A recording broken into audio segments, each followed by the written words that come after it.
The last time I spoke about Devin Sola, it was bad, but in doing more research, I found more weird and gross behavior. I suggest you watch the original video for full context, or do a simple Google search on what Creepface McGee over here has done.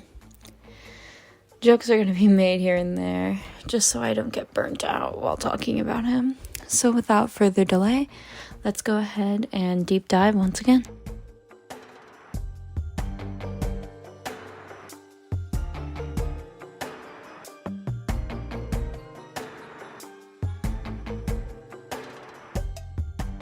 So if you're new here, or do not want to go and rewatch the first video I made, which honestly fair, here's a quick recap.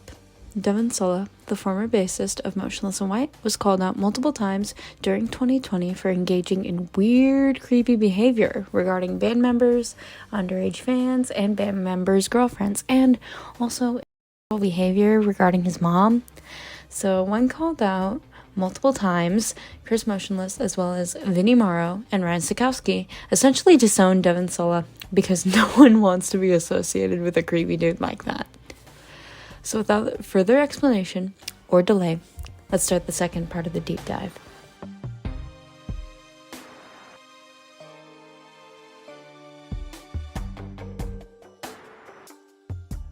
So, while searching the internet for more weird behavior, because the initial video felt very underdeveloped, I stumbled across the Instagram account Official Motionless Girlfriends, and through their posts, I was able to find this screenshot.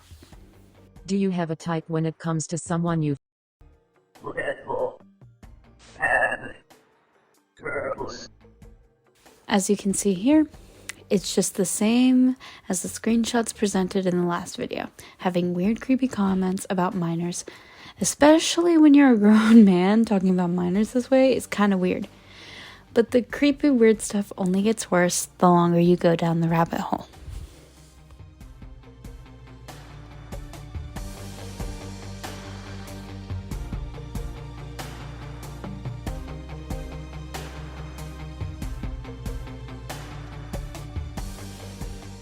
So not only has he made comments about wanting to with his mom, there was more that I found, again, thanks to the help of Official Motionless Girlfriends on Instagram, regarding another anon question about his mother, implying a lot worse than the fantasies about both his parents and his uncle. You've done that for real? How did you guys end up? I grew up with her walking around the house, flaunting her perfect body. One day I showed her how hard she makes me and she was more than into it. Best time ever had, being so wrong.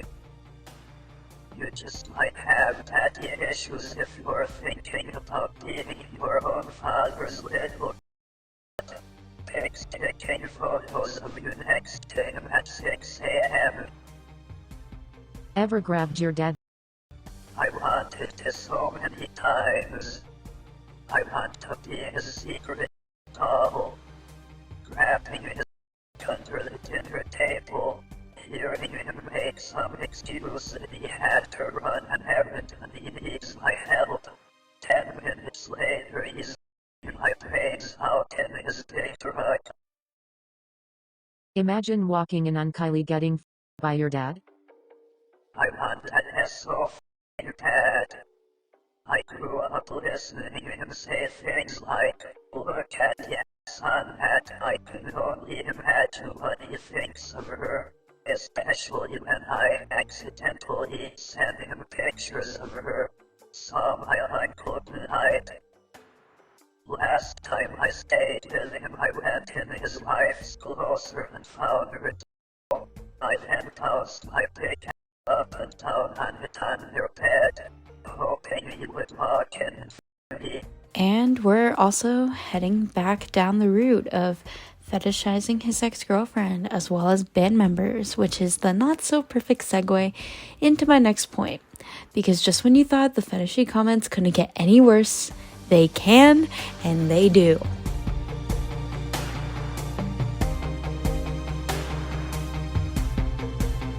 Once again, thanks to the help of official Motionless Girlfriends on Instagram, I was able to find more about the fetishizing of both band members and their girlfriends alike. The next two screenshots depict his comments about Gaia Patra, Chris's ex-girlfriend, and Vinnie Morrow. Would you Gaia? In a second, I mean, have you ever done anything with Vinnie? I want to pop my pretty little head on his neck while he plays video games all day. It's quite creepy and weird to discuss these kind of things, considering you were with Kylie Devin, which, in all honesty, good on her for leaving him, because it's gross and creepy seeing how he discussed her the way that he did in the last video on him, plus the dad comments on his Tumblr about her too. But I digress. Let's continue on to Chris's full discussion about the situation, aside from what I showed on my last video on him.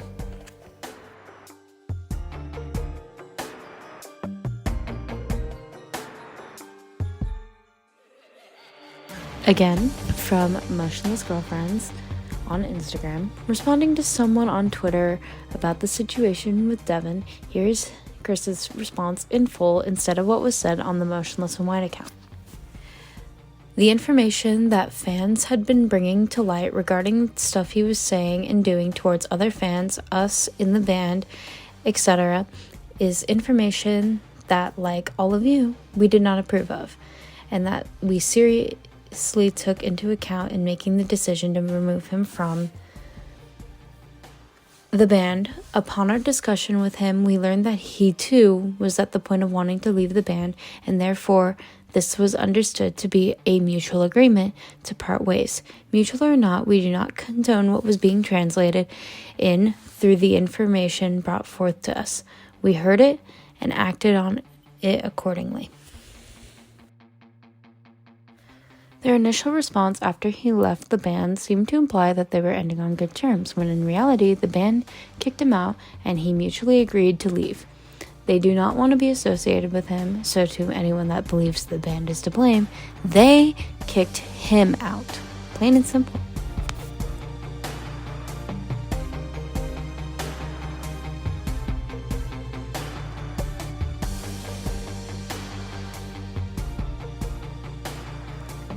So my final thoughts have not changed on the situation. I do not and will not support Devin Sola. He is not innocent in the slightest.